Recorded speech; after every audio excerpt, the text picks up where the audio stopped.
ബിസ്മില്ലാഹി വൽഹംദുലില്ലാ അസ്സലാത്തു വസ്സലാമു അലാ റസൂലില്ലാഹി വഅലാ ആലിഹി വസഹ്ബിഹി അജ്മഈൻ അമ്മാ ബഅദ്.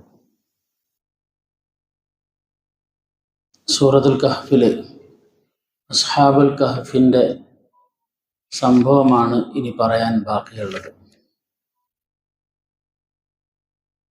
റോമ സാമ്രാജ്യത്തിൻ്റെ ചരിത്രവുമായി ബന്ധപ്പെട്ടിട്ടാണ് അസ്ഹാബുൽ കഹ്ഫിൻ്റെ സംഭവം മനസ്സിലാക്കാനുള്ളത്. റോമ ചക്രവർത്തിയായിരുന്ന ദഖിയാനൂസ് എന്നാണ് അറബി തഫ്സീറിൻ്റെ ഗ്രന്ഥങ്ങളിലൊക്കെ കാണുക. ഡയസസ് ചക്രവർത്തി എന്നാണ് മറ്റ് രേഖകളിൽ കാണുന്നത്. ഭാഷാപരമായ പ്രയോഗത്തിൻ്റെ വ്യത്യാസമാണ്. അപ്പോൾ അദ്ദേഹം ക്രിസ്തുവർഷം 249 മുതൽ 251 വരെയുള്ള 2-3 വർഷക്കാലം പരിമിതമായ ഒരു കാലഘട്ടത്തിൽ റോമിൻ്റെ ഭരണാധികാരിയായിരുന്നു. റോമ സാമ്രാജ്യം എന്ന് പറയുന്ന ഏകദേശം 20 നൂറ്റാണ്ടിൻ്റെ പഴക്കമുള്ള ഒരു വലിയ ബൃഹത്തായ വിശാലമായ ഒരു പ്രദേശത്ത് നിലനിന്നതും ദീർഘമായ കാലം നിലനിന്നതുമായ ഒരു ഭരണകൂടമാണ്. ആ സമയത്ത് റോമിൻ്റെ ഭാഗമാണ് ഈസ അലൈഹിസ്സലാത്തു വസ്സലാം ജനിച്ച ഫലസ്തീനും ഷാം, സിറിയ, ജോർദാൻ തുടങ്ങുന്ന പ്രദേശങ്ങളെല്ലാം അന്ന് റോമിൻ്റെ ഭാഗമാണ്. ഈസ അലൈഹിസ്സലാത്തു വസ്സലാം ജനിച്ച് ഈസ അലൈഹിസ്സലാത്തു വസ്സലാമിൻ്റെ പ്രബോധന കാലഘട്ടം കഴിഞ്ഞിട്ടും ആ നാട്ടിലുള്ള ജനങ്ങൾ അധികമൊന്നും ഈസ അലൈഹിസ്സലാത്തു വസ്സലാമിനെ വിശ്വസിച്ചിട്ടുണ്ടായിരുന്നില്ല. ജൂതന്മാർക്ക് ഈസാ നബി അലൈഹിസ്സലാത്തു വസ്സലാമിനോട് എതിർപ്പും ഉണ്ടായിരുന്നു. അങ്ങനെയാണ് ഈസ അലൈഹിസ്സലാത്തു വസ്സലാമയുടെ വാനാരോഹണം എന്ന് മുസ്ലിമീങ്ങളും പുരുഷാരോഹണം എന്ന് ക്രിസ്ത്യാനികളും വിശ്വസിക്കുന്ന സംഭവങ്ങളൊക്കെ നടക്കുന്നത് ജൂതന്മാരും ഈസ അലൈഹിസ്സലാത്തു വസ്സലാമും തമ്മിലുള്ള ചില പ്രശ്നങ്ങളുടെ പേരിലാണ്. ഈസ അലൈഹിസ്സലാത്തു വസ്സലാമിൻ്റെ കാലത്തിനും 250 കൊല്ലത്തിന് ശേഷം നടക്കുന്ന സംഭവമാണ് ഗുഹാവാസികളുടെ സംഭവം. ആ സമയത്തും ശരിയായ ക്രിസ്തു മതത്തിൽ ഉറച്ചു വിശ്വസിച്ച ഒരു പറ്റം ചെറുപ്പക്കാർ ആ നാട്ടിലുണ്ടായിരുന്നു. റോമിലെ ഭരണാധികാരികൾ പൊതുവെ ക്രിസ്തു മതത്തിന് എതിരായിരുന്നു, ക്രിസ്തീയ വിശ്വാസങ്ങൾക്കെതിരായിരുന്നു. ക്രിസ്തു മതത്തെ ഏതെങ്കിലും നിലയിൽ തകർക്കാനുള്ള ശ്രമമാണ് റോമിൻ്റെ ഈ വിശാലമായ റോമൻ എംപയർ എന്ന്, അല്ലെങ്കിൽ ബൈസന്റൈൻ എന്ന് പിൽക്കാലത്ത് പാശ്ചാത്യ റോമും പൗരസ്ത്യ റോമും അഥവാ കിഴക്കൻ റോമും പടിഞ്ഞാറൻ റോം എന്ന് അത് വേർപിരിയുന്നുണ്ട്. ക്രിസ്താബ്ദം ഏകദേശം 400-ന്റെ ആ തുടക്കത്തിലാണ് അത് രണ്ടായിട്ട് വേർതിരിക്കുന്നത്. അതിനു മുമ്പ് വിശാലമായ ഒരു റോമാണ്, അഥവാ ഏഷ്യയുടെ ഒരു വിശാലമായ പ്രദേശം, ആഫ്രിക്ക, യൂറോപ്പ് എല്ലാം ഉൾക്കൊള്ളുന്ന പ്രവിശാലമായ ഒരു ഭൂപ്രദേശമാണ് റോമൻ എംപയർ എന്ന് പറയുന്നത്. അപ്പൊ ആ കാലഘട്ടത്തില് ഈസ അലൈഹിസ്സലാത്തു വസ്സലാമയെ എങ്ങനെയും തകർക്കാനുള്ള ശ്രമങ്ങൾ റോമൻ ഭരണാധികാരികൾ നടത്തിക്കൊണ്ടിരുന്നു. ക്രിസ്തു മതവിശ്വാസത്തെയും തകർക്കാനുള്ള ശ്രമങ്ങളാണ് അവർ നടത്തിക്കൊണ്ടു പോകുന്നത്. ക്രിസ്തുവർഷം 380-കളിലാണ് കോൺസ്റ്റന്റൈൻ ചക്രവർത്തി ക്രിസ്തുമതം സ്വീകരിക്കുന്നതും പിന്നീടാണ് റോമിൻ്റെ ഒരു വിശ്വാസമായി ക്രിസ്തുമത വിശ്വാസം മാറുന്നതും. 240-ലെ 250-ലെ സംഭവമാണ് നമ്മൾ പറഞ്ഞുകൊണ്ടിരിക്കുന്നത്. 250 കാലഘട്ടത്തിൽ കുറച്ച് ചെറുപ്പക്കാർ ക്രിസ്തുമതം വിശ്വസിച്ചു, ശരിയായ തൗഹീദിൽ അടിയുറച്ച് വിശ്വസിച്ചു. ഈ ചെറുപ്പക്കാരെ ഈ ഡയസസ് എന്ന് പറയുന്ന ചക്രവർത്തി വിളിച്ചു വരുത്തുന്നു രാജകൊട്ടാരത്തിലേക്ക്. എന്നിട്ട് അവരോട് പറയുന്നു, നാട്ടിൽ സാർവത്രികമായി നിലനിൽക്കുന്ന ഒരു വിശ്വാസവും ആചാരവും മതവും നിയമങ്ങളും ഒക്കെ ഉണ്ട്. അത് പാലിക്കാൻ നിങ്ങൾ ബാധ്യസ്ഥരാണ്. അത് പാലിക്കുന്നില്ല എങ്കിൽ നിങ്ങളെ നമ്മൾ കൊല ചെയ്തു കളയും എന്ന് പറയുകയും അവർക്ക് 3 ദിവസത്തെ കാലാവധി അനുവദിച്ചു കൊടുക്കുകയും ചെയ്തു. നിങ്ങൾ 3 ദിവസം കൊണ്ട് ആലോചിച്ച് ഈ വിഷയത്തിൽ ഒരു തീരുമാനമെടുക്കണമെന്ന് ഭരണാധികാരി ഈ ചെറുപ്പക്കാരോട് പറഞ്ഞു.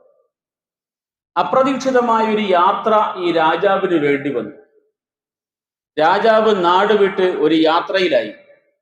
ഈ ചെറുപ്പക്കാർ അവർ സംഘടിച്ച് നാട് വിടാനും തീരുമാനിച്ചു.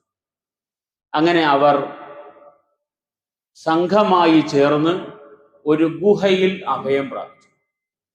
കഹ്ഫ് എന്ന് പറഞ്ഞാൽ ഗുഹ എന്നാണ് അർത്ഥം. വിശാലമായ ഗുഹകൾക്കാണ് കഹ്ഫ് എന്ന് പറയുക.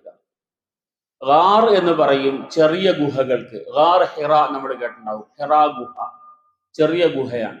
അത്യാവശ്യം ഒരാൾക്കോ രണ്ടാൾക്കോ കയറി ഇരിക്കാനുള്ള വലിപ്പമുള്ള ഗുഹകളാണ് ഗാർ. ഗാർ സൗർ, ഗാർ ഹിറ എന്നൊക്കെ പറയുന്നത് അതിനാണ്. കഹ്ഫ് എന്ന് പറഞ്ഞാൽ വിശാലമായ ഗുഹകളാണ്. 7 or 8 പേര് ആ ഗുഹയുടെ ഉള്ളിൽ സുഖമായി കിടന്നുറങ്ങിയ ചരിത്രമാണ് ഇനി നമുക്ക് പറയാനുള്ളത്. ഇവര് ഗുഹയിൽ അഭയം തേടി. ഈ ഗുഹ എവിടെയാണെന്നുള്ള കാര്യത്തിൽ ചരിത്രകാരന്മാർക്ക്, ഖുർആൻ വ്യാഖ്യാതാക്കൾക്ക് 2 അഭിപ്രായമാണ്. ഒന്ന് തുർക്കിയിലാണെന്നുള്ളതാണ്, മറ്റൊന്ന് ജോർദാനിൽ നിന്നാണ്. തുർക്കിയിൽ എന്നുള്ള അഭിപ്രായം വളരെ പ്രബലമായ ഒരു പക്ഷത്തിനുണ്ട്. തുർക്കിയിലെ ഒരു ഗുഹയിൽ നടന്ന ഗവേഷണങ്ങൾ, ഉത്ഖനന ഗവേഷണങ്ങളൊക്കെ അതിനെ സൂചിപ്പിക്കുന്നു എന്നുള്ള അഭിപ്രായങ്ങളുണ്ട്. മറുഭാഗത്ത് കൂടുതൽ ശക്തമായ ഒരു പക്ഷം നിൽക്കുന്നത് ജോർദാന്റെ തലസ്ഥാനമായ അമ്മാനിൽ നിന്നും ചില്ലറ കിലോമീറ്റർ ദൂരത്തിലാണ് ഈ ഗുഹ എന്നുള്ളതാണ്. 1800കളിൽ വിശാലമായി നടന്ന ചില ഉത്ഖനന ഗവേഷണങ്ങളൊക്കെ ഈ സംഭവത്തെ സൂചിപ്പിക്കുന്നുണ്ടെന്നും അവിടെ 7 or 8 പേരുടെ ശരീരം മറവ് ചെയ്യപ്പെട്ടിരുന്നതിന്റെ ഭാഗങ്ങളുണ്ടെന്നും ഒക്കെയുള്ള പഠനങ്ങൾ 1800 കാലഘട്ടത്തിൽ നടന്നിട്ടുണ്ട്. അതാകാനാണ് സാധ്യത കൂടുതൽ. ഇന്ന് ഖുദ്സ് യാത്ര നടത്തുന്നവരൊക്കെ അമ്മാനിലുള്ള ഈ ഗുഹ സന്ദർശിക്കാറുണ്ട്. ജോർദാനിലുള്ള ഈ ഗുഹ സന്ദർശിക്കാനും അത് കഹ്ഫിന്റെ, അസ്ഹാബുൽ കഹ്ഫിന്റെ ഗുഹയായിട്ട് അവർ പരിചയപ്പെടാറും പഠിക്കാറും ഒക്കെ ഉണ്ട്. ചുരുക്കത്തിൽ ഈ ആൾക്കാർ ഈ ഗുഹയിലെത്തി. എന്തുകൊണ്ടാണ് ഇങ്ങനെ അഭിപ്രായ വ്യത്യാസം ഉണ്ടായത് എന്ന് ചോദിച്ചാൽ, ഇത് ക്രിസ്തുവർഷം 200 നടക്കുന്ന സംഭവമാണ്. ഇത് ക്രിസ്തുവർഷം 2025 നമ്മളുള്ളത്. അത്രയും പഴക്കമുള്ള ഒരു സംഭവമാണ്. ഒന്നാമതായി ആ കാലഘട്ടത്തിൽ പൊതുവെ ഇങ്ങനെ ഒരു യാത്ര ഉണ്ടായിരുന്നു എന്നാണ് പറയപ്പെടുന്നത്. ഈ പറഞ്ഞ 7 പേർക്ക് അല്ലെങ്കിൽ 8 പേർക്ക് ഇങ്ങനെ ഒരു യാത്ര ചെയ്യാൻ തോന്നിയത് തന്നെ അങ്ങനെ ഒരു ശീലം നാട്ടിലുണ്ടായിരുന്നത് കൊണ്ടാണ്. എന്തെങ്കിലും പ്രശ്നങ്ങൾ നാട്ടിൽ അനുഭവിക്കുകയാണെങ്കിൽ, അല്ലെ വീട്ടിൽ നിന്ന് എന്തെങ്കിലും പ്രശ്നങ്ങൾ ഉണ്ടാകുകയാണെങ്കിൽ നാട് വിട്ടു പോവുക, ഏതെങ്കിലും ഗുഹകളിൽ ചെന്ന് താമസിക്കുക എന്ന ഒരു രീതി ഉണ്ടായിരുന്നു. അങ്ങനെ നാട് വിട്ടുപോയി പല ഗുഹകളിലായി താമസിക്കുന്ന രീതികൾ ഉണ്ടായിരുന്നത് കൊണ്ട് തന്നെ സമാനതകൾ ഇത്തരം കാര്യങ്ങളിൽ കാണാൻ കഴിയും. ഏതായാലും ഈ പറഞ്ഞ 2 സ്ഥലങ്ങളും അന്നത്തെ റോമൻ എംപയറിന് കീഴിലുള്ള സ്ഥലങ്ങളാണ്. തുർക്കി ആണെങ്കിലും, പിൽക്കാലത്താണ് അതിന് തുർക്കി എന്ന് പേര് വരുന്ന, ഏഷ്യ മൈനർ എന്നൊക്കെ നമ്മൾ ഒരു കാലഘട്ടത്തിന്റെ ചരിത്രത്തിൽ പറയും. പിന്നെ റോമിന്റെ ഭാഗമാണ് ഈ ജോർദാനും റോമിന്റെ ഭാഗം തന്നെ. ഈ പറഞ്ഞ ആൾക്കാര്, 7ഓളം ആൾക്കാര് ഈ ഗുഹയുടെ ഉള്ളിൽ കയറി അവിടെ താമസിച്ചു. എത്ര വർഷമാണ് അവർ താമസിച്ചതെന്ന് ചോദിച്ചാൽ 300 സിനീന വസ്ദാദു തിസ്അ എന്നാണ് ഖുർആൻ പറയുന്നത്. 300 കൊല്ലം അവർ ആ ഗുഹയിൽ ഉറങ്ങിയെന്നാണ്. ഫളറബിന അലാ ആദാനിഹിം ഫിൽ കഹ്ഫി സിനീന അദദ. അവരുടെ ചെവിക്ക് ഞാൻ തടസ്സമിട്ടു എന്ന് പറഞ്ഞാൽ ചെവിയിൽ ഒന്നും കേൾക്കാത്ത രീതിയിൽ ലോകമൊന്നും അറിയാതെ അവർ ഉറങ്ങി. കണ്ണു തുറന്നാ ഉറങ്ങിയതെന്ന് എൻ്റെ വിശദീകരണത്തിൽ കാണുന്നു. ഉറക്കത്തിന്റെ സാധാരണ ലക്ഷണമായ കണ്ണ് അടയുക എന്നത് മാറിയിട്ട് ചെവിയിലൊന്നും കേൾക്കാത്ത രീതിയിൽ അവർ 300 കൊല്ലക്കാലം 300 കൊല്ലത്തിന്റെ ഇടയിൽ ഇവരെ കുറിച്ചുള്ള അന്വേഷണങ്ങൾ പലതും നടന്നു. അന്വേഷണങ്ങൾ നടന്ന് ചിലരൊക്കെ ഈ ഗുഹയുടെ ഭാഗത്ത് എത്തിയെന്നും, എത്തിയവരുടെ കൂട്ടത്തിൽ ശരിയായ വിശ്വാസികൾ ഉണ്ടായിരുന്നുവെന്നും, പിന്നീട് ആ വിശ്വാസികളായ ശരിയായ ക്രിസ്തുമത വിശ്വാസികളായ വ്യക്തികൾ വന്ന് ആ ഗുഹയുടെ ഉള്ളിൽ കിടന്നുറങ്ങുന്ന ആൾക്കാരുടെ പേരുകൾ എഴുതി വെച്ചു എന്നും അതിനാണ് റഖീം, അസ്ഹാബുൽ കഹ്ഫി വർ റഖീം, അത് പുറത്തുള്ളവരാരോ വന്ന് എഴുതി വെച്ച പേരാണെന്നും ഒക്കെ പലതരത്തിലുള്ള നിരീക്ഷണങ്ങൾ ആ വിഷയത്തിലുണ്ട്. 300 കൊല്ലം ഇവര് കിടന്ന് ഉറങ്ങിയതിനു ശേഷം എഴുന്നേൽക്കുന്നു. എഴുന്നേൽക്കുമ്പോ പരസ്പരം ഇവർ ചോദിക്കുകയാണ്, നമ്മൾ കുറെ നേരം ഉറങ്ങി? ഇല്ല, ഒരു ദിവസം ഉറങ്ങി, കുറച്ച് സമയം ഉറങ്ങി എന്നൊക്കെ ഇങ്ങനെ അവർ പറയുന്ന ഭാഗങ്ങളൊക്കെ പിന്നീട് നമ്മൾ ആയത്തിൽ നമുക്ക് കാണാൻ കഴിയും. അപ്പൊ ആയത്തിൽ നമുക്കത് കേൾക്കാം. ചരിത്രം ചുരുക്കത്തിൽ പറഞ്ഞാൽ ഇങ്ങനെയാണ്: ഇവര് എഴുന്നേറ്റു, നന്നായി വിശക്കുന്നുണ്ട്, ഒരാളെ ആഹാരം വാങ്ങാൻ വേണ്ടിയിട്ട് അയച്ചു. ആഹാരം വാങ്ങാൻ പോകുന്ന ആളോട് പ്രത്യേകം പറഞ്ഞു, വളരെ സൂക്ഷിക്കണം, നേരത്തെ പറഞ്ഞ തരത്തിലുള്ള രാജാവ് ഇന്ന് നാട്ടിൽ ഭരിച്ചുകൊണ്ടിരിക്കുകയാണ്, അയാളെ കൊണ്ട് വലിയ ഉപദ്രവം ഉണ്ടാകാൻ സാധ്യതയുണ്ട്, ആരും അറിയാതെ രഹസ്യമായിട്ടായിരിക്കണം യാത്രയും ആഹാരം വാങ്ങി വരുന്നതുമല്ല. ഈ മനുഷ്യൻ പോകുന്ന വഴിയിൽ ക്രിസ്തുവിനെ പ്രകീർത്തിക്കുന്ന, ഈസാ നബി അലൈഹി സ്വലാത്തു വസ്സലാമിനെ പ്രകീർത്തിക്കുന്ന വാക്കുകളും വചനങ്ങളും എല്ലാം കേട്ടു എന്നാണ്. അപ്പൊ ഈ മനുഷ്യൻ തന്നെ അത്ഭുതപ്പെടുന്നു, ഒന്ന് ഇറങ്ങി എഴുന്നേറ്റപ്പോഴേക്ക് ഇത്ര മാറ്റം വന്നോ നാട്ടിലെന്ന്. ഏതായാലും ഇദ്ദേഹം ഒരു കടയിൽ ചെല്ലുന്നു, സാധനങ്ങൾ വാങ്ങുന്നു, കയ്യിലുണ്ടായിരുന്ന നാണയം കൊടുക്കും. നാണയം കൊടുക്കുമ്പോൾ നാട്ടുകാർക്ക് ആർക്കും പരിചയമില്ലാത്തൊരു നാണയമാണ്. 300 കൊല്ലങ്ങൾക്ക് മുമ്പുണ്ടായിരുന്ന നാണയം. നാട്ടുകാർക്ക് ആർക്കും പരിചയമില്ല. ഈ നാണയം എവിടെ നിന്ന് കിട്ടി എന്ന്. നമ്മുടെ നാട്ടിലെ നോട്ട് നിരോധനത്തിന്റെ അവസ്ഥ പോലെ കയ്യിലുണ്ടായിരുന്ന നാണയം ഉപകാരപ്പെടാത്ത അവസ്ഥയിൽ ഈ മനുഷ്യൻ നിൽക്കുകയാണ്. അപ്പൊ ആള് കൂടി, എന്താണ് ഇതൊരു പുതിയ വിചിത്രമായ സംഗതി, നമ്മുടെ നാട്ടിലില്ലാത്ത ഒരു നാണയമായിട്ട് ഒരാള് സാധനം വാങ്ങാൻ മാർക്കറ്റിലെത്തിയിരിക്കുന്നു.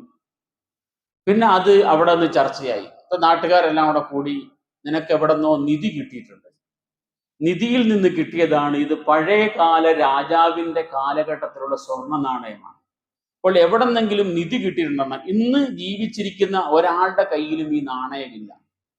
ആ കാലഘട്ടത്തിലുണ്ടായിരുന്ന ആരോ കയ്യിലുണ്ടായിരുന്ന നാണയങ്ങൾ കുഴിച്ചിട്ടത് നിനക്ക് എവിടെ നിന്നോ കിട്ടിയിരിക്കുന്നു, അപ്പോ നിധി എവിടെ നിന്നാണ് കിട്ടിയത് എന്നുള്ള വിവരം അറിയണം എന്ന് പറഞ്ഞ ആൾക്കാർ കൂടി. ഈ സമയത്ത് നാട് ഭരിക്കുന്ന ഭരണാധികാരി ശരിയായ ക്രിസ്തു മതവിശ്വാസിയാണ്. അദ്ദേഹം, അതിന് ഞാൻ നേരത്തെ പറഞ്ഞല്ലോ, 380 കാലഘട്ടത്തിൽ റോമാ ചക്രവർത്തി ക്രിസ്തു മതം സ്വീകരിച്ചു. ഇത് ഇപ്പോൾ നമ്മൾ പറയുന്ന ചരിത്രം ഏത് വർഷമാണ്? 550 കൊല്ലം. 250 ഇവർ ഉറങ്ങുന്നത്. 300 കൊല്ലത്തിന് ശേഷം 550 ഇവർ ഉണരുന്നത്. അതിൻ്റെ ഇടയിൽ 380 കാലഘട്ടത്തിൽ റോമാ ചക്രവർത്തി ക്രിസ്തുമതം സ്വീകരിച്ചു. അതിനുശേഷം ഇങ്ങോട്ട് വരുന്ന ക്രിസ്തുമത വിശ്വാസികളായ ഭരണാധികാരിയാണ് നാട് ഭരിക്കുന്നത്. അപ്പോ ആ സമയത്തുള്ള രാജാവ് നല്ല ഭക്തനായ ഒരു വ്യക്തിയാണ്. അദ്ദേഹത്തിന് വലിയൊരു ചിന്ത ഉണ്ടായിരുന്നു. ജനങ്ങളിൽ പരലോക വിശ്വാസവും പുനർജീവിത വിശ്വാസവും കുറഞ്ഞു പോകുന്നല്ലോ എന്നൊരു ചിന്തയിലാണ് ആ സമയത്തുള്ള ഭരണാധികാരി. അപ്പൊ ഈ മനുഷ്യൻ എഴുന്നേറ്റ് പോയി സാധനം വാങ്ങി നിധി കിട്ടിയെന്നുള്ള പ്രതീക്ഷയിൽ ആൾക്കാർ ഇയാളെ കുറിച്ച് അന്വേഷണം തുടങ്ങി. വിഷയം ഗവൺമെന്റിലെത്തി. ഉദ്യോഗസ്ഥന്മാർ വന്നു, സർക്കാരിന്റെ ഉദ്യോഗസ്ഥന്മാർ വന്നു. ഇയാളുടെ ചോദ്യം ചെയ്തവർ പറഞ്ഞു, നിധി കിട്ടിയതല്ല, ഞങ്ങൾ ഇന്ന പോലെ ഒരു കാലഘട്ടത്തിൽ നാട് വിട്ടു പോയതാണ്. ആ പോയ ഞങ്ങൾ ഗുഹയിൽ താമസിക്കുന്ന സമയത്ത് ഞങ്ങൾ അവിടെ ഉറങ്ങിപ്പോയതാണ്, ഞങ്ങൾ ഉണരുന്നത് ഇപ്പോഴാണ്, ബാക്കി എന്താ സംഭവിച്ചതിനെ കുറിച്ച് ഞങ്ങൾക്കൊന്നും അറിയില്ല. അപ്പോൾ ഇത് നാട്ടിലൊരു വർത്തമാനമായിട്ട് നിലനിൽക്കുന്ന ഒരു കാര്യമാണ്. ഒരു കേൾവിയുണ്ട് ജനങ്ങളുടെ ഇടയിൽ, ഇങ്ങനെ കുറച്ച് ചെറുപ്പക്കാരെ കാണാതെ പോയതും അതുമായി ബന്ധപ്പെട്ട കാര്യങ്ങൾ. ഈ ഉദ്യോഗസ്ഥൻ വിവരം നാട്ടിലെ ഭരണാധികാരി അറിയിക്കുന്നു. ഭരണാധികാരി ഇവരെ വിളിക്കുന്നു, ഈ വ്യക്തിയെ വിളിക്കുന്നു. ഈ വ്യക്തിയോട് വിശദമായിട്ട് കാര്യങ്ങൾ അന്വേഷിക്കുന്നു. ശേഷം സർക്കാരിന്റെ തന്നെ, ഗവൺമെന്റിന്റെ തന്നെ ഉത്തരവാദിത്വപ്പെട്ട ആൾക്കാർ ഗുഹ സന്ദർശിക്കുന്നു. നാട്ടുകാരിൽ വലിയൊരു സംഘം ഒന്നായിട്ട് ഈ ഗുഹയുടെ വാതിലിൽ എത്തുന്നു. ഗുഹാവാസികളുടെ ചരിത്രം വലിയ ചർച്ചാ വിഷയമാകുന്നു. അല്ലാഹു സുബ്ഹാനഹു വ തആലയുടെ തീരുമാനപ്രകാരം ഈ പുറത്തിറങ്ങിയ മനുഷ്യനും കൂടെ ഗുഹയുടെ ഉള്ളിലേക്ക് തിരിച്ചു കയറുമ്പോഴേക്ക് ഈ ഗുഹാവാസികളായി കിടന്നുറങ്ങിയവരെല്ലാം പെട്ടെന്ന് മരണപ്പെടുന്നു. ആ വ്യക്തികളെ ആ ഗുഹയുടെ ഉള്ളിൽ തന്നെ കബറടക്കം ചെയ്യപ്പെടുന്നു എന്നതാണ് ഗുഹയുമായി ബന്ധപ്പെട്ട്, ഗുഹാവാസികളുമായി ബന്ധപ്പെട്ട് നമുക്ക് കിട്ടുന്ന ഖുർആൻ വ്യാഖ്യാനങ്ങളുടെയും എല്ലാം അടിസ്ഥാനത്തിൽ കിട്ടുന്ന ഒരു വിവരം. അതോടുകൂടി നാട്ടിലെ ജനങ്ങൾക്ക് പുനർജീവിതത്തിലുള്ള വിശ്വാസം ഉണ്ടായി. പുനർജീവിതത്തിലുള്ള വിശ്വാസം ദുർബലമായ ഒരു സമൂഹത്തിൽ പുനർജീവിതത്തിന് ഒരു വലിയ തെളിവ് എന്നോണം 300 കൊല്ലം മുമ്പ് ഉറങ്ങിപ്പോയ മനുഷ്യരിൽ വീണ്ടും ജീവൻ വെച്ച് വന്നതിന്റെ കഥ നാട് മുഴുവൻ, ചരിത്രം നാട് മുഴുവൻ പ്രചരിക്കുകയാണ്. ഇത് ക്രിസ്തു വർഷം 550 ഈ പറഞ്ഞ ആൾക്കാര് ഉണർന്ന് എഴുന്നേൽക്കുന്നത്. 570 റസൂലുള്ളാഹി സല്ലല്ലാഹു അലൈഹി വസല്ലമയുടെ ജനനം. എന്ന് വെച്ചാൽ നബി സല്ലല്ലാഹു അലൈഹി വസല്ലമ തങ്ങൾ ജനിക്കുന്നതിന് ഏകദേശം ഒരു 20 വർഷങ്ങൾക്ക് മുമ്പ് അന്നത്തെ റോമിന്റെ ഭാഗമായ ഇന്നത്തെ ജോർദാന്റെ തലസ്ഥാനം അമ്മാന്റെ പരിസരത്തായി സ്ഥിതി ചെയ്യുന്ന ഒരു ഗുഹയുമായി ബന്ധപ്പെട്ട് നടന്ന ഒരു സംഭവമാണിത്. വിശാലമായ റോമാ സാമ്രാജ്യത്തിന്റെ ചരിത്രത്തിന് ഇതുമായി ബന്ധമുണ്ട്. നമുക്കറിയുന്നത് പോലെ ക്രിസ്തു മതത്തിന്റെ ചരിത്രത്തിന് റോമാ സാമ്രാജ്യത്തിന്റെ ചരിത്രവുമായിട്ട് ബന്ധമുണ്ട്. ക്രിസ്തു മതം ഇങ്ങനെ വളർന്നതും വ്യാപിച്ചതുമെല്ലാം ക്രിസ്താബ്ദം 380-കളിൽ റോമാ ചക്രവർത്തി ക്രിസ്തു മതം സ്വീകരിച്ചതോടുകൂടിയാണ്. അതുവരെ ക്രിസ്തു മതത്തിന് ഈ ഒരു വ്യാപനം നമുക്ക് കാണാൻ കഴിയില്ല. അതോടുകൂടിയാണ് ക്രിസ്തു മത വിശ്വാസം ലോകത്ത് ഇങ്ങനെ വ്യാപിക്കുന്നത്. എല്ലാവരും വിശാലമായ ഒരു അടിസ്ഥാനത്തിൽ അതിന് വളർച്ച ഉണ്ടാകും. റസൂലുള്ളാഹി സ്വല്ലല്ലാഹു അലൈഹി വസല്ലമ തങ്ങളുടെ കാലഘട്ടത്തിന് കുറഞ്ഞ നാള് മുമ്പ് നടന്ന ഒരു സംഭവം എന്ന നിലയ്ക്ക് മക്കയിൽ നിന്നും ഷാമിലേക്ക് കച്ചവട യാത്രകൾ നടത്താറുണ്ടായിരുന്നു മക്കക്കാർ. നമുക്കറിയാലോ, ലീലാഫി ഖുറൈശിൻ ഈലാഫിഹിം റിഹ്ലതശ് ശിതാഇ വസ്സൈഫ് ഫൽയഅ്ബുദു റബ്ബ ഹാദൽ ബൈത്തിൽ ലദീ അത്അമഹും മിൻ ജൂഇൻ വആമനഹും മിൻ ഖൗഫ്. സൂറത്ത് ഖുറൈശിൽ അല്ലാഹു സുബ്ഹാനഹു വ തആല മക്കക്കാർക്ക് ചെയ്തു കൊടുത്ത വലിയ അനുഗ്രഹത്തെ സംബന്ധിച്ച് പറയുന്നിടത്ത് മക്കക്കാരുടെ ഷാമിലേക്കുള്ള കച്ചവട യാത്രയെക്കുറിച്ച് പറയുന്നുണ്ട്. ചൂട് കാലഘട്ടത്തിലും തണുപ്പ് കാലഘട്ടത്തിലും ഓരോ യാത്രകൾ സിറിയയിലേക്ക് അവർ നടത്തിയിരുന്നു മക്കക്കാർ. സിറിയയുടെ ഭാഗമാണ് അന്ന് ജോർദാൻ. ഇന്നത്തതുപോലെ ഓരോരോ രാജ്യങ്ങളായി മാറിയിട്ടില്ല. അന്ന് സിറിയയുടെ ഭാഗം തന്നെയാണ്, അഥവാ റോമിന്റെ ഭാഗമാണ് ഇന്നത്തെ സിറിയ, അതുപോലെ ജോർദാന്, ഫലസ്തീന്, ഇസ്രായേല്, ഇതെല്ലാം അതിന്റെ ഭാഗമാണ്. അപ്പൊ ഈ നാട്ടിൽ ഈ ചർച്ചകൾ നിലനിൽക്കുന്ന ഒരു കാലഘട്ടം മക്കക്കാര് ഷാമിലേക്ക് കച്ചവട യാത്ര ചെയ്യുന്ന കാലമാണ്. നബി സല്ലല്ലാഹു അലൈഹി വസല്ലമ തങ്ങൾ ജനിക്കുന്നതിനും വർഷങ്ങൾക്ക് മുമ്പേ മക്കക്കാർക്ക് ഷാമുമായി കച്ചവട യാത്രയുണ്ട്. നബി സല്ലല്ലാഹു അലൈഹി വസല്ലമ തങ്ങളുടെ ഉപ്പയായ അബ്ദുള്ളയുടെ ഉപ്പയായ അബ്ദുൽ മുത്തലിബിന്റെ ഉപ്പയായ ഹാഷിമിന്റെ കാലഘട്ടത്തിലാണ് മക്കക്കാർക്ക് ഷാമുമായുള്ള കച്ചവട യാത്രകൾ ആരംഭിക്കുന്നത്.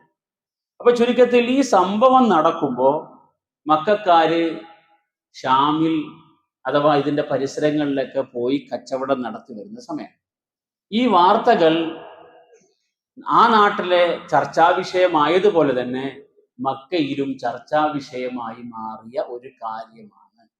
ആ നിലയിൽ മക്കക്കാർക്ക് അതിനെക്കുറിച്ചൊരു അറിവുണ്ട്.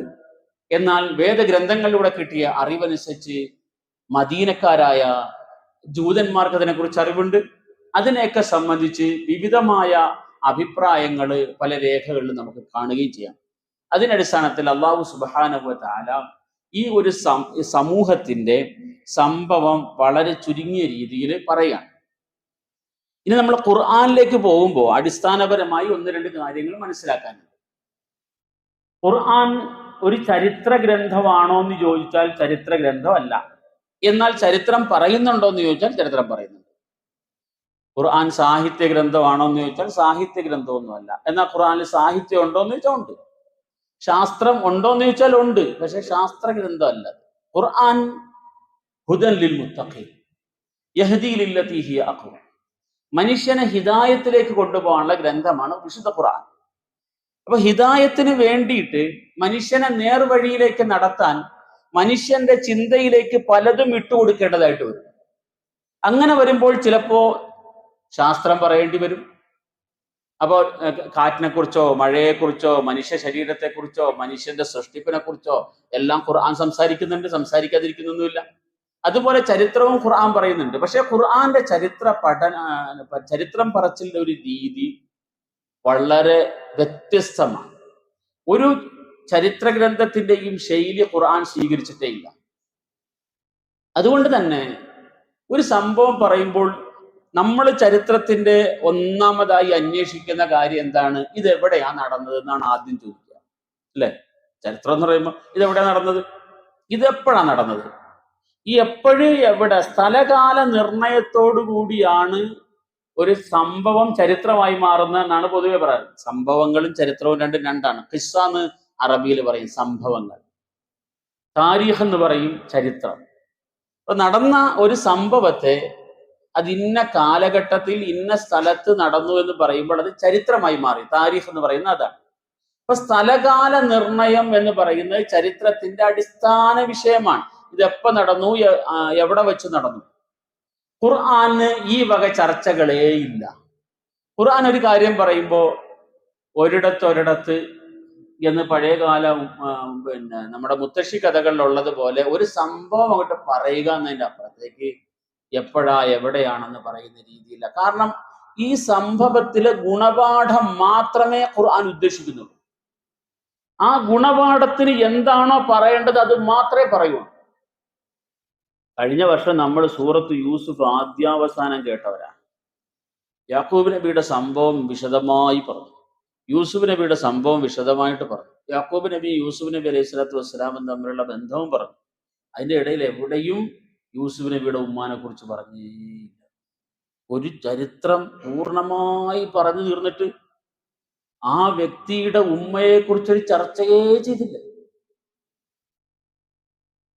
എന്താണെന്ന് വെച്ചാല് ഇവിടെ വിഷയം എവിടെയാണ് നിൽക്കുന്നത് അത് മാത്രം പറയാം. അതിന്റെ അനുബന്ധവും മറ്റു കാര്യങ്ങളും ഒക്കെ അത് വേറെ വിഷയമാണ്. ഖുർആന്റെ പരാമർശത്തിൽ ഇത് വരില്ല. ഇപ്പൊ മൂസാ നബി അലൈഹി സ്വലാത്തു വസ്സലാമയുടെ സംഭവം പറയും. മൂസാ നബി അലൈഹി സ്വലാത്തു വസ്സലാം ഫിർഔന്റെ അക്രമത്തിന് ഇരയായി താമസിച്ച മിസ്രിലെ സംഭവം പറയും. മിസ്രിലെ സംഭവം പറയുമ്പോൾ അതിന്റെ എന്തെങ്കിലും അവിടെ എന്താണോ പറയാൻ ഉദ്ദേശിക്കുന്നത്, ഏതൊരു വിഷയം പറഞ്ഞു വരുന്നിടത്തായിരിക്കും പറയുന്നത്. അവിടെ ആ പോയിന്റ് മാത്രം പറയും, ഖുർആൻ മുമ്പോട്ട് പോകും. അടുത്ത വേറൊരു വിഷയം വരുമ്പോഴേക്ക് മിസ്ർ വിട്ട് ഷാമിലേക്ക് സിറിയയിലേക്ക് പോയ സംഭവമായിരിക്കും, കടൽ കടന്ന് മറുകര പ്രാപിച്ച സംഭവമായിരിക്കും. അതായിരിക്കും പറയാൻ ഉദ്ദേശിക്കുന്നത്. അതിന്റെ ആ പോയിന്റ് മാത്രം പറയും, ഖുർആൻ അടുത്ത വിഷയത്തിലേക്ക് പോകും.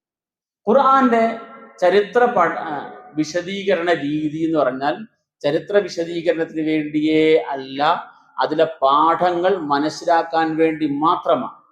അതിന് എന്താണോ പറയേണ്ടത് അത് മാത്രം പറയും, അടുത്ത വിഷയത്തിലേക്ക് പോകും. ഇവിടെ ഇതിൽ എത്ര പേരുണ്ടായിരുന്നു എന്നുള്ളത് ഇതിലെ ഗുണപാഠം പഠിക്കുന്നതിന് വലിയ പ്രാധാന്യമല്ല. അതുകൊണ്ട് എത്ര പേരായിരുന്നു തീർത്ത് പറഞ്ഞിട്ടില്ല. ഇതെവിടെയാ സ്ഥലം, സംഭവം നടന്നത്, ഇതിന്റെ ഗുണപാഠം പഠിക്കുന്നതിന് അത് ആവശ്യമുള്ളൊരു കാര്യമല്ല. എപ്പോഴാ നടന്നത്, ഇതൊന്നും ഈ ചരിത്രത്തിൽ ഉൾക്കൊള്ളുന്ന ഗുണപാഠം പഠിക്കുന്നതിന് അടിസ്ഥാനമായി ആവശ്യമുള്ള ഒരു കാര്യമല്ല. ഒരു സംഭവം ഇന്നതുപോലെ നടന്നിട്ടുണ്ട് എന്ന് പറയേണ്ട ആവശ്യമേ ഉള്ളൂ. ഇപ്പൊ നൂഹ് നബിയുടെ പ്രബോധന സ്ഥലം എവിടെയായിരുന്നു അറിയില്ല, ഖുർആൻ അത് മനസ്സിലാക്കാൻ കഴിയുന്നില്ല. പക്ഷെ നൂഹ് നബിയുടെ കാലഘട്ടത്തിൽ 950 കൊല്ലക്കാലം ഒരു സമൂഹത്തിന്റെ ദീനിയായ നന്മയ്ക്ക് വേണ്ടി പുറകെ നടന്ന ഒരു മഹാനായ പ്രവാചകന്റെ ചരിത്രമുണ്ട്. അതെവിടെ നടന്നതാണെങ്കിലും അത് ഗുണപാഠമാണ്. 950 കൊല്ലവും ഒരു പ്രവാചകന്റെ നിരന്തരമായ ദഅവത്ത് സ്വീകരിക്കാതെ വന്നപ്പോൾ റബ്ബിന്റെ തീരുമാനം കൊണ്ട് ആ നാടൊന്നായി ഇല്ലാതായ ചരിത്രമുണ്ട്. അതെവിടെ നടന്നാലും പ്രവാചകന്മാരോടുള്ള ധിക്കാരം വലിയ അപകടം ക്ഷണിച്ചു വരുത്തും എന്നതിന്റെ സന്ദേശം അവിടെ ഉണ്ട്. അത് നാടെവിടെയാണ്, സ്ഥലം ഏതാണ് എന്നുള്ളത് പ്രധാനമല്ല, സംഭവമാണ് പ്രധാനം. ഈ നിലയ്ക്ക് വിശുദ്ധ ഖുർആൻ സംഭവം പറയുന്നതെല്ലാം അങ്ങനെയാണ്. ഒരു സംഭവം പറഞ്ഞ് അതിലുള്ള ഗുണപാഠം മാത്രം പറഞ്ഞ് അതിന്റെ അനുബന്ധമായി നിർബന്ധം പറയണം എന്ന് നമുക്കൊരുപക്ഷെ തോന്നുന്ന പലരെയും ഒഴിവാക്കിയിട്ട് വിഷയം മാത്രം പറഞ്ഞ് അതാണ് ശരി. അതുകൊണ്ട് സമ്പൂർണമായും ഖുർആനിൽ നിന്നൊരു ചരിത്രം പഠിക്കാമെന്ന് നമ്മൾ വിചാരിച്ചാൽ നമുക്ക് അത് സാധിച്ചോളണമെന്നില്ല. മറ്റ് പല രേഖകളെയും അതുമായി ബന്ധപ്പെട്ടുള്ള എഴുത്തുകളെയും ഒക്കെ അടിസ്ഥാനപ്പെടുത്തിയിട്ട് ഏകദേശമായി നമുക്ക് ചില കാര്യങ്ങൾ പറയാൻ കഴിയും എന്ന് മാത്രമേ ഉള്ളൂ. ആ അടിസ്ഥാനത്തിൽ പറയാൻ കഴിയുന്ന കാര്യങ്ങൾ ഇത്രയാണ്. ഈ ഗുഹ നിലനിന്നിരുന്നത് തുർക്കിയിലാണെന്നും ജോർദാനിലാണെന്നും രണ്ട് പക്ഷമുണ്ട്. ഈ സംഭവം നടക്കുന്നത് ക്രിസ്തു വർഷം 250 സമയത്താണെന്നും അവർ ഉയർത്തെഴുന്നേൽപ്പിക്കുന്ന അല്ലെങ്കിൽ ഉറക്കിൽ നിന്നും ഉണരുന്നത് ക്രിസ്തു വർഷം 550 സമയത്താണെന്നും പിന്നെ റസൂലുള്ളാഹി സ്വല്ലല്ലാഹു അലൈഹി വസല്ലം തങ്ങളുടെ ജനനം ക്രിസ്തു വർഷം 570. അത് പിന്നെ നമുക്ക് എല്ലാവർക്കും അറിയുന്ന കാര്യമാണ്. നബി സ്വല്ലല്ലാഹു അലൈഹി വസല്ലം ജനിക്കുന്ന ക്രിസ്തു വർഷം 570. ഇനി അല്ലാഹു തആല പറയുന്നത് അം ഹസിബ്ത അന്ന അസ്ഹാബൽ കഹ്ഫി വറഖീമി കാനൂ മിൻ ആയാതിനാ അജബ. അം ഹസിബ്ത, നീ വിചാരിക്കുന്നുണ്ടോ, അന്ന അസ്ഹാബൽ കഹ്ഫി, ആ കഹ്ഫിന്റെ ആൾക്കാർ. കഹ്ഫിന്റെ അർത്ഥം ഞാൻ നേരത്തെ പറഞ്ഞു, വിശാലമായ ഗുഹകൾക്കാണ് കഹ്ഫ് എന്ന് പറയും. അന്ന അസ്ഹാബൽ കഹ്ഫി, കഹ്ഫിന്റെ ആൾക്കാർ, വറഖീമി, റഖീമിന്റെ ആൾക്കാരും, കാനൂ മിൻ ആയാതിനാ അജബ, നമ്മുടെ ഒരു വലിയ ദൃഷ്ടാന്തമാണ് എന്ന് നീ വിചാരിക്കുന്നുണ്ടോ എന്നാണ്. വലിയ ദൃഷ്ടാന്തമാണ്, വലിയ ദൃഷ്ടാന്തം, അത്ഭുതപ്പെടുത്തുന്ന ഒരു സംഭവമാണ് എന്ന് നിനക്ക് തോന്നുന്നുണ്ടോ എന്നാണ്. എന്ന് വെച്ചാൽ അല്ലാഹു സുബ്ഹാനഹു വ തആല പറയുന്നത് പുനർജന്മം എന്ന് പറയുന്നത് ഒരു വലിയ അത്ഭുതമൊന്നും അല്ല. മിനിങ്ങാന്ന് ഞാനൊരു ഹദീസ് പറഞ്ഞല്ലോ, മനുഷ്യൻ എന്നെ നിഷേധിക്കുന്നു. നിഷേധത്തിന്റെ കാരണം ഇതാണ്, ഞാൻ സൃഷ്ടിച്ച മനുഷ്യൻ അവന്റെ മരണശേഷം അവനെ പുനർജീവിപ്പിക്കാൻ എനിക്ക് കഴിയില്ല എന്ന് പറയുന്നത് എന്നോടുള്ള നിഷേധമാണ് എന്ന് അല്ലാഹു തആല പറയുന്നു. വിശുദ്ധ ഖുർആൻ പല സ്ഥലങ്ങളിലും പറയുന്നുണ്ട്. ഖുൽ യുഹീഹ അല്ലദീ അൻശഅഹാ അവ്വല മറ വഹുവ ബികുല്ലി ഖൽഖിൻ അലീം. ആസിം ഇബ്നു വായിൽ റസൂലുള്ളാഹി സ്വല്ലല്ലാഹു അലൈഹി വസല്ലമയുടെ അടുക്കൽ വന്നു. കയ്യില് പഴകി നുരുമ്പിച്ച് ഇങ്ങനെ കൈകൊണ്ട് നന്നായിട്ട് മുറുകി പിടിച്ചാൽ പൊടികളായി വീഴുന്ന ഒരു എല്ലിന്റെ കഷ്ണമുണ്ട്. അതും കൊണ്ടുവന്നിട്ടാണ് നബി സല്ലല്ലാഹു അലൈഹി വസല്ലമയോട് ചോദിക്കുന്നത്, യാ മുഹമ്മദ്, ഈ എല്ലിനെ ഇനിയും പുനർജീവിപ്പിക്കുമെന്നാണോ നീ പറയുന്നത് എന്നാണ് നബി സല്ലല്ലാഹു അലൈഹി വസല്ലമയോട് ചോദിച്ചത്. കാരണം ഇതിനെ മുറുകെ പിടിക്കുമ്പോൾ ഇങ്ങനെ പൊടികളായി വീഴുന്നുണ്ട്. അപ്പോ അല്ലാഹു സുബ്ഹാനഹു വ തആല അതിന് പറഞ്ഞ മറുപടിയാണ് ഖുൽ യുഹീഹ അല്ലദീ അൻശഅഹാ അവ്വല മറ. ആ എല്ലാം ആദ്യം ഉണ്ടാക്കിയവൻ ആരാ? ആ എല്ലാം ആദ്യം ഉണ്ടാക്കിയവൻ ഞാനാണ്. യുഹീഹ അല്ലദീ, ആ എല്ലിനെ പുനർ സൃഷ്ടിക്കും. അല്ലദീ അൻശഅഹാ അവ്വല മറ, ആദ്യം ആ എല്ലിനെ സൃഷ്ടിച്ചവൻ. വഹുവ ബികുല്ലി ഖൽഖിൻ അലീം, ഈ ലോകത്ത് കാണാൻ കഴിയാത്ത അനേക കോടി സൃഷ്ടിജാലങ്ങളെ സംബന്ധിച്ച് സമ്പൂർണമായി അറിയുന്നവനാണ് അല്ലാഹു സുബ്ഹാനഹു വ തആല. മനുഷ്യൻ മൈക്രോസ്കോപ്പ് കൊണ്ട് കാണുന്ന ചില സാധനങ്ങൾ അങ്ങനെ കാണാൻ പറ്റുള്ളൂ. മൈക്രോസ്കോപ്പ് ഉണ്ടെങ്കിലേ കാണാൻ പറ്റുള്ളൂ. അത്രമേൽ സൂക്ഷ്മാണുക്കൾ ലോകത്ത് കോടാനുകോടി ഉണ്ടെന്ന കണക്ക്. മനുഷ്യ ശരീരത്തിൽ തന്നെ സൂക്ഷ്മാണുക്കൾ കോടാനുകോടി ഉണ്ടെന്ന അല്ലാഹു തആല പറയുന്ന വഹുവ ബികുല്ലി ഖൽഖിൻ അലീം. ലോകത്തിലുള്ള സകല സൃഷ്ടിജാലങ്ങളെ സംബന്ധിച്ചും സമ്പൂർണമായും അറിയുന്നവനാണ് അല്ലാഹു സുബ്ഹാനഹു വ തആല. ആ അല്ലാഹുവിന് ഈ കോടാനുകോടി ജീവികളിൽ ഒരു ചെറിയ അംശമാണ് മനുഷ്യൻ. മനുഷ്യൻ നോക്കുമ്പോൾ അവൻ വലിയൊരു സങ്കീർണ സൃഷ്ടിയാണെന്നൊക്കെ തോന്നും. മിടിക്കുന്ന ഹൃദയവും പിന്നെ മറ്റങ്ങനെ അങ്ങനെ പോകുമ്പോൾ എല്ലാം കൂടെ നോക്കുമ്പോഴേ ഇതെന്തോ ഒരു സൃഷ്ടിയാണ്, വളരെ സങ്കീർണമാണ്. പക്ഷേ കോടാനുകോടി സൃഷ്ടികളിൽ സാധാരണമായ ഒന്ന് അള്ളാഹുവിന്റെ കഴിവ് വെച്ച് നോക്കുമ്പോൾ ഒന്നുമല്ല. വഹുവ ബികുല്ലി ഖൽഖിൻ അലീം. അപ്പോ അം ഹസിബ്ത, നിങ്ങൾക്ക് വിചാരമുണ്ടോ, അന്ന അസ്ഹാബൽ കഹ്ഫി, 300 കൊല്ലം ഉറങ്ങിയിട്ട് വീണ്ടും ജീവിച്ചു വന്ന ആ ആൾക്കാർ, റഖീം എന്ന് പറഞ്ഞാൽ ഞാൻ നേരത്തെ അർത്ഥം പറഞ്ഞു. അതിന്റെ രണ്ട് രീതിയിലാണ് അതിന്റെ വിശദീകരണം ഉള്ളത്. ഒന്ന്, റഖീം എന്ന് പറഞ്ഞാൽ ഈ സിറിയയിൽ തന്നെ ഉള്ള ഒരു സ്ഥലത്തിന്റെ പേരാണ്. അപ്പോൾ അസ്ഹാബുൽ കഹ്ഫിയ ഗുഹയിൽ താമസിച്ച അഥവാ റഖീം എന്ന പ്രദേശത്തുള്ള മനുഷ്യർ എന്ന് ഏകദേശം അതിന്റെ അർത്ഥം മനസ്സിലാക്കാം. മറ്റൊന്ന് റഖമ എന്ന അറബിയിൽ പറഞ്ഞാൽ എഴുതുക എന്നാണ് അർത്ഥം. കല്ല് പോലുള്ളതിൽ കൊത്തി എഴുതുന്നതിന് ഒക്കെ റഖമ എന്ന് പറയും. അപ്പോ റഖീം എന്ന് പറഞ്ഞാൽ മർഖൂം എന്നർത്ഥം, അഥവാ എഴുതപ്പെട്ട നാമങ്ങൾ എന്നർത്ഥം മനസ്സിലാക്കാം. അപ്പോ അത് വെച്ച് നോക്കുമ്പോൾ നേരത്തെ പറഞ്ഞതുപോലെ ഈ ജനങ്ങള് ഗുഹയിലുണ്ട് എന്ന് അന്വേഷിച്ച് പലരും പല സമയത്ത് വന്നിട്ടുണ്ട്.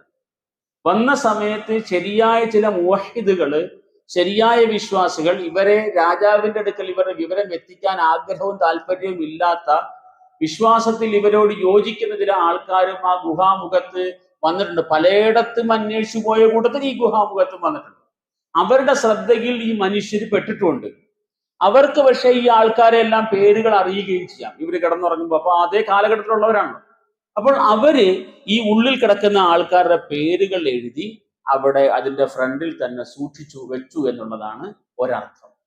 എന്താണെങ്കിലും ഈ എഴുതപ്പെട്ട നാമങ്ങൾ അല്ലെങ്കിൽ ഈ നാട്ടിലുള്ള ജനങ്ങളുടെ അത്ഭുതകരമായ ഒരു ഉറക്കം, ആ ഉറക്കിന് ശേഷമുള്ള പുനർജന്മം, അല്ലെങ്കിൽ വീണ്ടും അവർ ഉണർന്നു വന്ന സംഭവം, കാനൂമിനായാതിന അജബ. ഇത് കേൾക്കുമ്പോൾ നിങ്ങൾക്ക് ഇപ്പൊ തോന്നുന്നുണ്ടാവേ 300 കൊല്ലം ഓർമ്മ, എന്നിട്ട് പിന്നെ എഴുന്നേക്ക്. അങ്ങനെ നടന്നിട്ടുണ്ടാകാൻ സാധ്യതയില്ല. ഖുർആനിൽ ഇടക്കിടക്ക് ഇല്ലാത്തതൊക്കെ ഉണ്ട് എന്ന് നിങ്ങൾക്ക് ആർക്കെങ്കിലും തോന്നുന്നുണ്ടെങ്കിൽ അങ്ങനെ വിചാരിക്കുകയേ വേണ്ട. ഇതൊരു അത്ഭുതമൊന്നും അല്ലല്ലോ. എന്തെല്ലാം വലിയ അത്ഭുതം! ഈ കാണുന്ന സൂര്യൻ എന്ത് വലിയ അത്ഭുതമാണ്! അള്ളാന്റെ സൃഷ്ടിയല്ലത്. ചന്ദ്രൻ അള്ളാന്റെ സൃഷ്ടിയല്ലേ?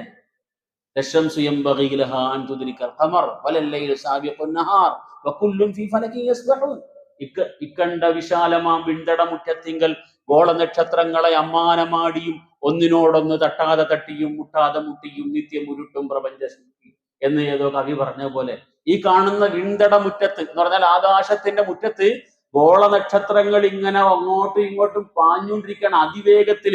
മനുഷ്യന് സങ്കല്പിക്കാൻ കഴിയാത്ത വേഗത്തിലാണ്. സൂര്യൻ എത്ര വേഗത്തിലാ, നമ്മുടെ ഭൂമി എത്ര വേഗത്തിലാ സഞ്ചരിക്കുന്നത്. ഭൂമി സഞ്ചരിക്കുന്ന ആ ഒരു വേഗതയുടെ അടിസ്ഥാനത്തിൽ ഒരു മൈക്രോ സെക്കൻഡ് ഭൂമി നിന്നുപോയാൽ ഒന്നായി നശിക്കുമെന്ന വിലയിരുത്തൽ. അത്ര വേഗത്തിലാണ് സഞ്ചരിച്ചുകൊണ്ടിരിക്കുന്നത്. വല്ലതും മനസ്സിലാവുന്നുണ്ടോ? ഒന്നും മനസ്സിലാവുന്നില്ല. ഭൂമിക്കകത്ത് ജീവിക്കുന്നവർക്കൊന്നും മനസ്സിലാവുന്നില്ല. പക്ഷെ അതിവേഗതയിൽ സഞ്ചരിക്കുന്ന ഒരു ഭൂമിയിലാണ് നമ്മളുള്ളത്. ഇങ്ങനെ ഗോളനക്ഷത്രങ്ങൾ അതിവേഗത്തിൽ സഞ്ചരിച്ചുകൊണ്ടിരിക്കുകയാണ്. ഒന്നിനോടൊന്ന് തട്ടാതെ തട്ടിയും മുട്ടാതെ മുട്ടിയും. തട്ടിയത് തോന്നും, പക്ഷെ തട്ടിയില്ല. ഇങ്ങനെ അല്ലാഹു തആല ഈ ലോകത്തെ മുഴുവൻ നിയന്ത്രിച്ചുകൊണ്ടിരിക്കുകയാണ്. ഇക്കാണുന്ന ഗോളങ്ങളെ കുറിച്ച് മനസ്സിലാക്കിയാല് ഒരു 7 പേര് കിടന്ന് കുറച്ച് ദിവസം ഉറങ്ങി എഴുന്നേറ്റെന്ന് പറയുമ്പോൾ നിങ്ങൾ എന്തിനാണ് അതിനകത്ത് എത്ര വലിയ അത്ഭുതം കാണുന്നത്? ഇതിനേക്കാൾ എത്രയോ വലിയ അത്ഭുതം അള്ളാഹുവിന്റെ പ്രപഞ്ചത്തിന് അനുനിമിഷം നമ്മൾ കണ്ടുകൊണ്ടേയിരിക്കുന്നു. അം ഹസിബ്ത അന്ന അസ്ഹാബൽ കഹ്ഫി വറഖീം കാനൂ മിൻ ആയാതിനാ അജബ. നമ്മുടെ അത്ഭുതകരമായ ഒരു ദൃഷ്ടാന്തമാണ് എന്ന് നിങ്ങൾ വിചാരിക്കുന്നുണ്ടോ? ഒന്നാണ് ആ ചോദ്യത്തിന്റെ നേർക്ക് നേരെയുള്ള അർത്ഥം. മറുഭാഗത്ത് നമ്മൾ തുടക്കത്തിൽ പറഞ്ഞു, വിശ്വാസം ഒരു പരീക്ഷണമാണ്. നന്മയും തിന്മയും പരീക്ഷണമാണ്. അള്ളാഹു സുബ്ഹാനഹു വ തആല അനുഗ്രഹം ചെയ്യും, ആ അനുഗ്രഹം പരീക്ഷണമാണ്. അള്ളാഹിന്റെ ഭാഗത്ത് നിന്നുള്ള ചില തിരിച്ചടികൾ ഉണ്ടാകും, അതും പരീക്ഷണമാണ്. ഇവിടെ ഈ വിശ്വാസികളെ സംബന്ധിച്ചിടത്തോളം അത് പരീക്ഷണമായിരുന്നു. ലോകത്തിലുള്ള ജനങ്ങൾ മുഴുവൻ എന്തിനെയൊക്കെ ആരാധിക്കുമ്പോൾ, ഏതൊക്കെ കല്ലിനെയോ മുള്ളിനെയോ ആരാധിക്കുമ്പോൾ, ഈ ഒരു സംഘം ചെറുപ്പക്കാർക്ക് യഥാർത്ഥ അള്ളാഹുവിനെ ആരാധിക്കാനുള്ള ഭാഗ്യം കിട്ടി. പക്ഷെ ആ ഭാഗ്യം അവർക്ക് ഭൗതികമായി തിരിച്ചടിയായിട്ട് മാറുകയാണ് ചെയ്തത്. അവർക്ക് അവരെ കുടുംബം വിട്ടു പോകേണ്ടി വന്നു, നാട് വിട്ടു പോകേണ്ടി വന്നു, ബന്ധുക്കളെ മുഴുവൻ ഒഴിവാക്കി പോകേണ്ടി വന്നു. ഏതോ നാട്ടിൽ ചെന്ന് എങ്ങനെ ജീവിക്കുമെന്ന് പോലും അറിയാതെ ആ ജനത, ആ സംഘം ഗുഹയുടെ ഉള്ളിലേക്ക് കയറി.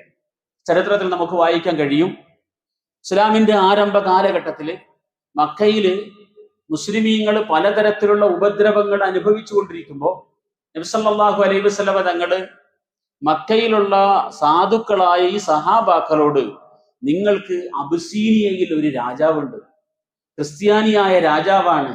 ആ നാട്ടിലുള്ള ഒരു മനുഷ്യനും ഉപദ്രവിക്കപ്പെടുകയില്ല, ആക്രമിക്കപ്പെടുകയില്ല. സത്യസന്ധനായ ഒരു രാജാവാണ്, നീതിമാനായ ഒരു രാജാവാണ്. നിങ്ങൾക്ക് ആ നാട്ടിൽ ചെന്ന് അവിടെ താമസിക്കാമെന്ന് നബി സല്ലല്ലാഹു അലൈഹി വസല്ലമ തങ്ങള് മക്കയിലെ സഹാബാക്കൾക്ക് അബസീനയിലേക്കുള്ള ഹിജ്റയ്ക്കുള്ള അനുമതി നൽകുകയും അതിന്റെ നിർദ്ദേശം നൽകുകയും ചെയ്ത സമയത്താണ് സൂറത്തുൽ കഹഫ് അവതരിച്ചത്. അപ്പൊ ആ സൂറത്തുൽ കഹഫിനകത്ത പ്രധാന വിഷയം എന്താണ്? ആദ്യം തന്നെ കാണുന്നത് വിശ്വാസത്തിന്റെ സംരക്ഷണത്തിന് വേണ്ടി ഒരു 7 പേരുടെ ഹിജ്റയെ കുറിച്ചാണ് അതിനകത്തുള്ളത്.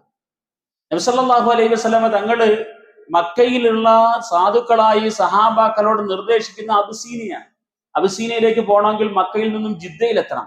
ജിദ്ദയിൽ നിന്നും അവിടെ നിന്ന് കിട്ടുന്ന ഏതെങ്കിലും കടൽ വാഹനത്തിലൂടെ വേണം അബസീനയിലേക്ക്, എത്യോപ്യയിലേക്ക് അന്ന് എത്താൻ. അങ്ങനെയാണ് സഹാബാക്കള് കടൽ മാർഗമാണ് എത്യോപ്യയിൽ എത്തിയിട്ടുള്ളത്.